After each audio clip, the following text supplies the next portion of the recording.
അന്തർദേശീയ തലത്തിൽ ഐക്യരാഷ്ട്ര സംഘടനയുടെ കീഴിൽ കുട്ടികളുടെ ക്ഷേമത്തിനായി പ്രവർത്തിക്കുന്ന ഏജൻസിയാണ് യൂണിസെഫ്. അനേർട്ട് എന്ന് പറയുന്നത് പാരമ്പര്യേതര ഊർജ്ജ മേഖലയുമായി ബന്ധപ്പെട്ട് കേരളത്തിൽ പ്രവർത്തിക്കുന്ന ഏജൻസിയാണ്. ഇനി MRS മോഡൽ റെസിഡൻഷ്യൽ സ്കൂൾ എന്ന് പറയുന്നത് പട്ടികവർഗ വികസന പദ്ധതിയുമായി ബന്ധപ്പെട്ട് പ്രവർത്തിക്കുന്ന വിദ്യാഭ്യാസ സ്ഥാപനത്തിൻ്റെ പേരാണ്. 2011 സെൻസസ് പ്രകാരം കേരള ജനസംഖ്യയുടെ എത്ര ശതമാനമാണ് മുതിർന്നവരുടെ എണ്ണം? 12.56%. അനാഥരായ നവജാത ശിശുക്കളുടെ സംരക്ഷണത്തിനുള്ള പദ്ധതിയാണ് അമ്മത്തൊട്ടിൽ. സ്കൂളുകളിലെ കൗമാരക്കാരായ പെൺകുട്ടികൾക്കായി കൗൺസിലിംഗ് നടത്തുന്ന പദ്ധതിയാണ് psycho social services. Juvenile justice ബോർഡിൻ്റെ പ്രവർത്തനം എന്ന് പറയുന്നത് കുട്ടികൾ ചെയ്യുന്ന കുറ്റകൃത്യങ്ങളിൽ നിയമ നടപടി കൈക്കൊള്ളാനുള്ള ജുഡീഷ്യൽ സംവിധാനമാണ്.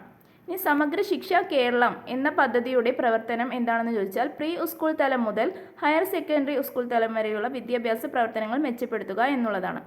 കൂടുതൽ വീഡിയോകൾക്കായി ചാനൽ സബ്സ്ക്രൈബ് ചെയ്യുക. വീഡിയോ ഇഷ്ടപ്പെട്ടാൽ ലൈക്ക് ചെയ്യുക. താങ്ക്